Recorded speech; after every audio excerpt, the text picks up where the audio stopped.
Welcome back, you guys. I'm Tassie, and I am so sorry this video is coming out super late this week.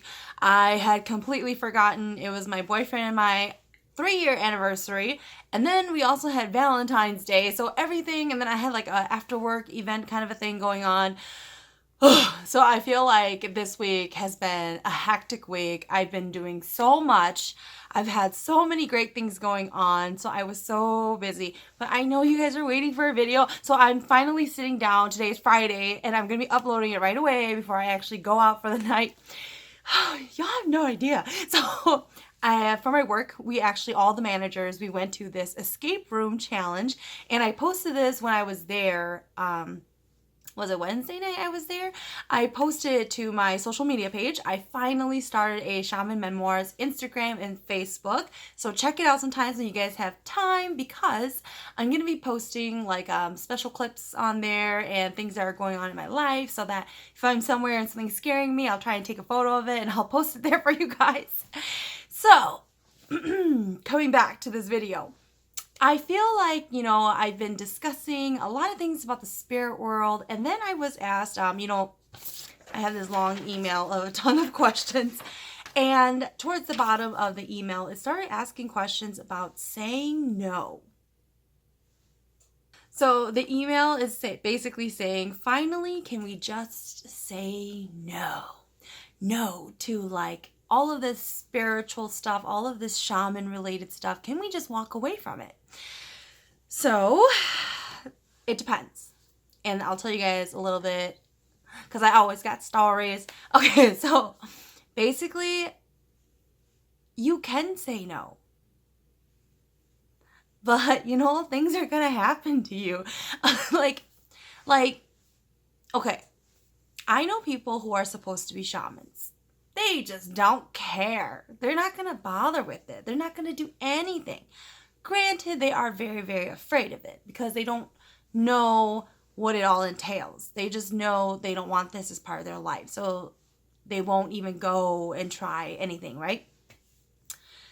And a lot of things happen to them. Spirits will always bother them. They actually get really sick. They still don't care. Because they just don't have that much faith or belief in that system. And that's perfectly fine. You can get really sick and everybody is telling you it's because a ghost or something is bugging you, and you still just don't care. You're just going to go to the doctor. You're going to pop that Excedrin. You're just going to take your pills. You get cancer. You're still just going to go to chemo. It doesn't matter. You can choose that life. I'm not saying everybody's going to get sick and everybody's going to get cancer, okay? I'm not saying that. Now, in previous videos, I have mentioned about the new age and the old age types of shamans. And I've talked about it every now and then. So the old age type of shamans, they tend to get very, very ill. And it's because of the type of guides they have. For the old age, they get the instinctual gut feeling. They don't hear the voices. They don't have the clairvoyance. So for them, their type of sickness, they will physically get very, very sick. Now, the new age shamans, and honestly, I believe that the new age shamans, they are the hardest to raise as shamans. They are the hardest because for them, not only do they get the physical pain inflictions on them, they also get the mental part. And in the monk community, we don't talk about mental illnesses. I feel like in a lot of Asian cultures, it's like a shameful thing, so nobody talks about it. Like a lot of people have, gone through wars in their country, they've left countries, and, they deal with a lot of post-traumatic stress, and they don't know how to deal with it because it's not something that they were prepared for, they were educated on, any of that. So they don't really believe in it. So with a lot of the new age, especially because, a lot of us were being born and raised in America, it doesn't really matter what country you're from, but you're becoming more westernized and you're becoming more aware. And you're branching away from your very traditional, strict roots. So things are changing. And the mental aspect of it, a lot of people aren't going to fully be able to handle it. Because I do know new age shamans who are completely possessed. Completely. They're not functional at all in society. So that's very, very hard to be able to try and teach somebody mentally how to handle situations, because I don't know if you guys are aware of this. I'm just going to say it. People have different mental strengths. Some are very, very mentally strong. They just are. You know, stressful situations, they handle it like nothing. You know, so it's just like some people mentally are just stronger, and you can handle that a lot better. So people with a lot of the mental aspects, they deal with being bipolar. And a lot of people, they won't see that as a sign. But you will be bipolar, you will suffer from depression, and some people will be schizophrenic. You can go to that extreme where people will become schizophrenic. And then you can even be medically diagnosed as having depression. And in the westernized world, you know, we pop pills. You know, you take pills and medication. And what those pills do, it basically and I have never been diagnosed as having depression. I don't take medication for that either. The only medication I'm on is birth control. Anyways, so in general though, what it does, and I am very close friends with somebody who actually is suffering from depression, but she always tells me that it stunts her creativity, and it basically kind of lulls you, like kind of makes you, kind of, if you're thinking about it in a sense, is like numbing your mind. So some people will choose medication just so that they can cope, but they're not better. Now, those are all signs and things that could happen to an individual who is just saying no. And the thing is, you still can choose to say no, you guys. You still can. So you don't have to, and what a lot of people will do, they will try to take on another form of religion to kind of like try to beat it down a little. You know, it's kind of like you're trying to get something else to take over that kind of spirit stuff, right? I think that's fine too, you know, like you're still gonna have a lot of effects though. Like things are still gonna affect you, and you know, it's not a guarantee that you're gonna be better. But you know, shamans, we love to tell people to go to church. We love telling people to go to church. We always, always try to push people, go to church. And even if they say, I've been to church, we'll tell them, go again. Do it longer. We will tell you to go to church. Now, because the thing is, we also believe that church is real. You know, like if you're Christian, if you're Catholic, or, you know, if you're going to follow Buddhism, or even you're going to be a Muslim, we tell you to go out there and join this environment. Fully embrace it, you know, because some people will replace what you would say a da, because in the Hmong language we don't have another term. We'll say like Huaning, but then a lot of times we just say is da, you know, and da means ghost. Like we say the term para, you know, like para is basically like a scary female ghost. So we don't have like another term of saying like spirit or like ghost. So the whole point of us pushing you to go to church though, and it doesn't matter what church it is, just anything else but coming to us, because we're hoping that it will kind of beat it down a little bit so you can just be fine. So you can just be normal and try to live a normal life. Now, there is also the power of manifestation. So basically, if you believe in something enough, and there was this movie called The Key with Kate Hudson in it. Have any of you guys ever seen it? But the whole point of that, it was about voodoo. And it only works when you believe in it, because now you're giving this power, this a part of you to believe in it. And then all of a sudden it starts working, right? So there is that, where people will keep thinking on it, and it becomes this sickness in their mind, and they become obsessed with it. And I have mentioned to you guys about a lot of older generation shamans, because I don't know any younger ones who do this. This is why I say this. They become very, very obsessed with shamanism, and they make it their whole life. They really do. And I think a part of it is they may have not had a good life growing up, and then they found this calling, shamanism, right? And then they become really good at it, right? And they get a lot of followers. They get a lot of people come to them. Their name becomes really big in the shaman community. They are super good at it. So they make it their whole life because they don't have anything else. There is nothing else for them. They don't have a career. Okay, they're not traveling the world. They're not going to become a professional chef or something. That is all they have. So they make it their whole life. So a lot of new age types of shamans, a lot of younger generation shamans, I feel like we're not as obsessive about shamanism because we see it as it's in our culture, it's in our bloodline, it's come to us. We just do it to take care of it so we're okay. But we know how to set it on the shelf, you know, like what I'm doing. And you live your normal life still, and you don't allow it to totally possess you and become crazy about it. And I feel like people who sometimes get a little bit of power, they get a little crazy because all they do is watch other people with power because they're trying to see, are they better than somebody else? And that's when you start to get kind of crazy. So in that case, I would say no. Go to church, okay? Now, that being said, that is really about accepting to become a shaman or not, okay? That is not really going to be the case for people who are born naturally with gifts.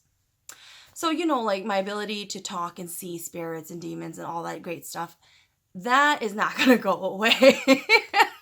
I grew up going to church.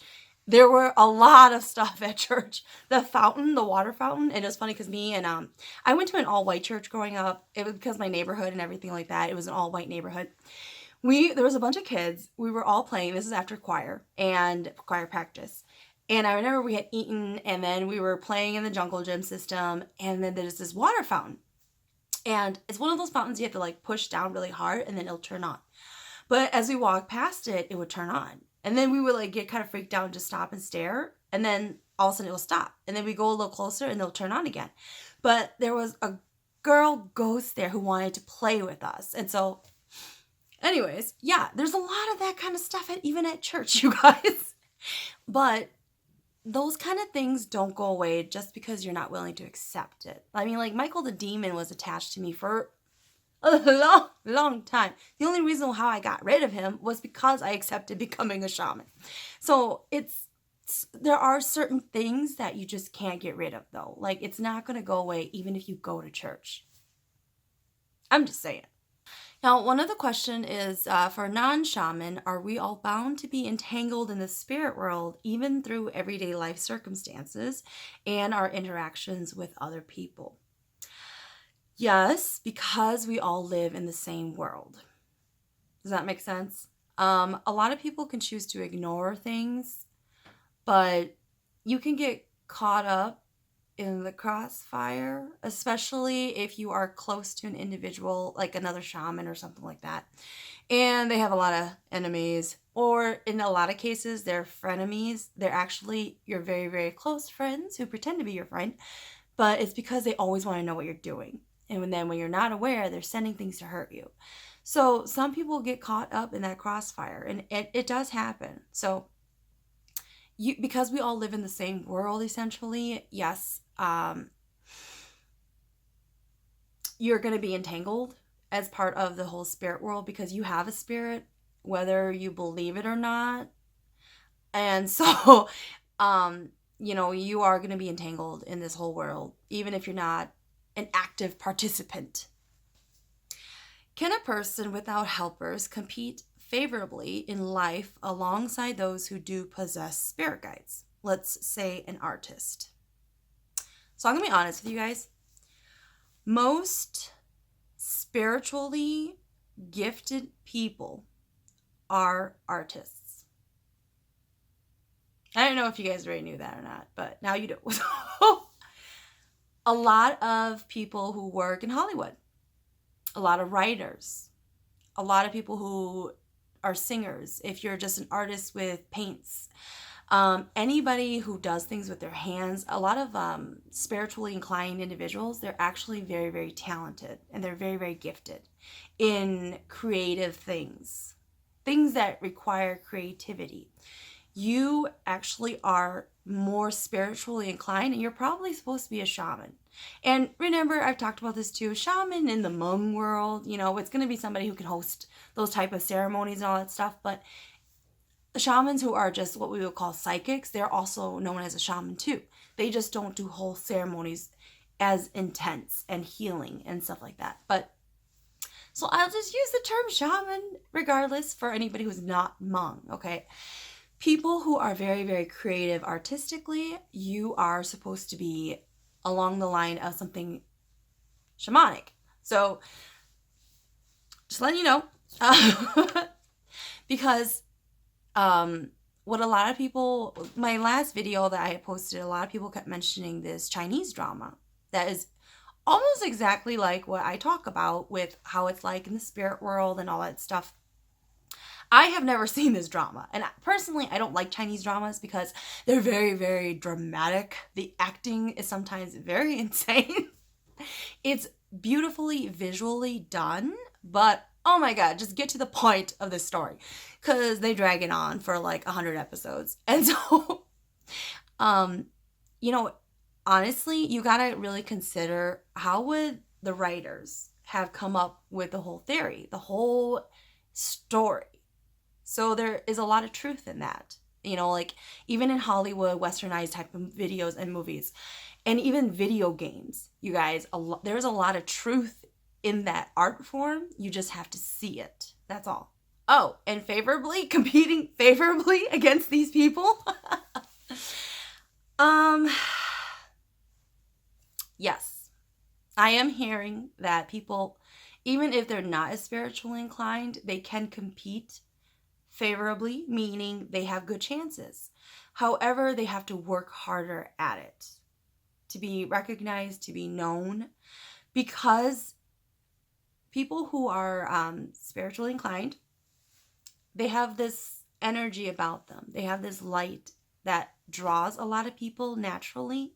So a lot of times they end up having, it seems like it's an easier time for somebody who is very much spiritually inclined and very aware of their gifts and all that stuff, right? It seems like it's easier, but you still can compete against something like that. You just have to work harder, like a lot harder. But, you know, it's not going to be easy, but it is possible. So don't think that you won't get the same opportunities per se. It's just you do have to work harder to get it. Let's see here. For a shaman, what if we can't make a good negotiation with guides and choose not to accept their call? I feel like I've answered that. You know, with you still may be haunted. Now, some negotiations, you guys, especially if it's something that you want to postpone. A lot of people will postpone becoming a shaman. And you can give it to, you know, your children. You can pass it on to your spouse. You don't have to do it. I take that back. So it depends on your own situation. So people who are born into it, a lot of people believe that those who are born naturally to become a shaman are better shamans because they were born into it and they've been experiencing things since they were kids. Those individuals, they can't pass it off. They can postpone it, but a lot of things will happen to them spiritually, and it will mess up everything for you. Okay. So those kind of individuals, you can't postpone it. Now, however, you can focus that gift on something else. So if you're Hmong and you don't want the whole tradition put on you, you can change the gift with a loophole. That's right, I'm giving y'all your loophole, okay? Because that's what I'm doing, you guys. I'm doing the loophole. So you can actually, to satisfy the spirits, you can do a loophole. And the loophole is you focus your gift on something else. Don't follow the tradition. And the tradition is the whole shrine, the whole goat horn, the strings to the door, you know, it's like the bamboo bars and all that stuff. Okay, like You don't have to become the traditional zineng yaneng kind of person, shaman. Where you have like dead animals behind you, you're doing the whole sacrifice rituals, okay? You can change your gift, but you have to know how to change it. So you can change your gift and you can change it. You can still accept it and change it. So don't feel like you have to be the traditional type of shaman. I'm just saying. That's your loophole if you're looking for one. So that's going to depend on the negotiation. Because you have to know how to communicate it to your spirit guides and how to change it. So you don't have to do the whole tradition. Of course, there are a lot of perks to the traditional shaman. But if you're somebody who's like me who doesn't want to like go to people's houses every single weekend, like you can't even run your own errands because you're having to always go into a ceremony. Like, you can just change it. You don't have to be traditional. For me, I feel like there's enough traditional people who can help the community. I'm good. So those who were not born into it, where you weren't supposed to be a kid and doing it, basically, and you are much later in life and things start to happen to you, especially after you get married, as things start happening to you, those type of things you can push off. You can negotiate, have a actual shaman negotiate your deal so that you can push it off to somebody else, because theoretically you don't have to do it. So all depends on your negotiation. Can we maintain free will when spirits are influencing us? Yes, you still can. I've mentioned that in other videos. Can you change your mind after uniting with spirit helpers? Yes, you can. They come back, though. They come back. Oh, and you technically can, based off of your negotiation, if you pass it off to somebody else. Is it theoretically possible to sever all contact with the spirit world and rely on personal development as a viable option for survival? That depends on the individual.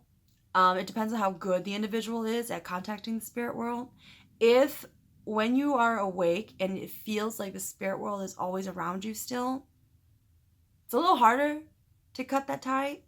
But if you are an individual who you really don't sense that, like looking around you, you're like, whatever, then yeah, that's pretty easy. You can walk away and forget about everything you know about shamanism. Even if there was a time you accepted it, you can choose to ignore it. I ignore it all the time.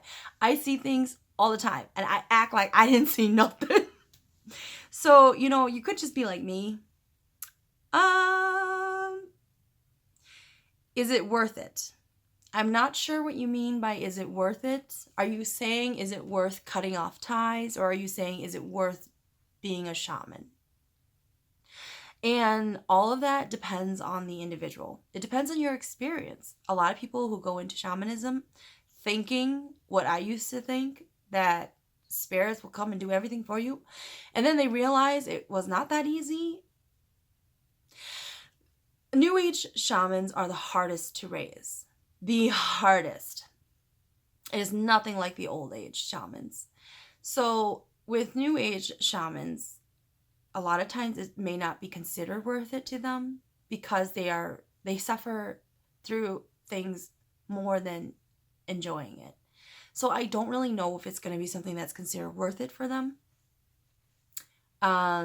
Is it worth cutting off ties? It depends on the individual. Like for me, I was so much happier for it. But it's because I didn't want the tradition on me. So for me, yes, it was worth it. Cutting it off, starting over, walking away from everything, honing my skills into something else. Yes, it was completely worth it. Are your spirit helpers truly easier to deal with than a negative spirit like Michael? Yes. Lord have mercy, yes. Michael would do things on his own accord. I had no full control of Michael. And that is when I became afraid of him. When I realized he wasn't just an entity that hung around me. He would leave. and go off and do things. And he would do the craziest things, you guys. Like, okay, just imagine you're really angry at somebody and you say something that is so completely unrealistic. So unrealistic. Like, I wish a tree would just hit their head so that it would deflate them because they have such a big head. He will find a tree to hit their head, you guys. A whole tree will snap in half. And it's just like, okay, like, that's how extreme he is. So it was. So, yeah, he's like crazy, you know? So he is nothing. He had no rules. He had no boundaries. Nothing was off limits to him. He was not something that you could control. And he was very, very scary. He would hurt me if I didn't acknowledge him. And I ignored him. If I pretended to ignore him, he would hurt me. So it's not like a good relationship. Okay. It seems like the only way to get rid of an unwanted spirit is to have a bigger, badder spirit move in. I worry. That's actually not true. In my scenario, it was. So in my scenario, it was with getting rid of Michael and having my guides come in full force. It was very different. But honestly, you got to think about all the people I help. So the people who had demons following them, the people who had spirits following them, you don't replace it with another spirit. So you literally just take that sucker away. So it's not like you replace it with another bad entity or anything like that. No. Or another entity in general. You literally will take it away by killing that entity. So that isn't true, that you need something else to replace it. So is the purpose of shamanism or religion meant to just furnish human bodies to spirits that lack physical bodies of their own? No. No. That question is basically like, is shamanism and religion in general meant to give life to somebody? So I've mentioned about, I wonder if certain religions in general exist still. It has power because people believe in it. So, the thing that always comes back and hits me, though, is shamanism. I did not grow up believing in it at all. I didn't believe in it because the people who I saw who were shamans, they were not like holy people. So, but then the same thing could be said about people who go to church. Oh my God, those are not holy people. Just because you dress nice and you shower and bathe and you put makeup on and you go early and you sing praises, it doesn't make you a holy person. Same thing with eating fish on Fridays, okay? It does not make you a holier person. It does not bring you closer. So it's just, but for a lot of people, they just do it. It's tradition. That's why they do it. It doesn't have that same feeling that you can evoke that power into it. So I don't believe that any of those religions is meant to give a body, because those religions don't need a body. You don't actually need a body, because when you pass on and you die, the religion and that world still exists. So it's not humans who created those worlds. They were created before the humans. So that's why I'm saying that no. It's not meant to just give these random spirits a body. Even your spirit guides, they don't consider your body like their home. They would never do that. They hang around you, don't get me wrong. But they follow you. They have their own body. They don't need your actual body. Make sense? Okay. So that is the end of this very long video. I'm going to edit this really quick. I'm going to upload it and I have to go out for the night. It's Friday night, you guys. But I have a 3-day weekend because it's President's Day coming up. So I have Monday off from work. It's going to be amazing. I'm finally going to get to relax. You guys, I have been running nonstop because I have been so busy. It's driving me crazy. Granted, it's all amazing and great things, and I am very, very blessed and fortunate in life, so I should be very thankful. But man, I like hardly get time to sleep, you guys. I'm going to sleep like around midnight. I get up at 6:30 in the morning. I'm running all the way until midnight again, you guys.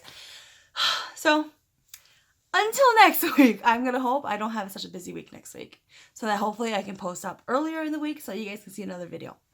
Thanks for watching, you guys.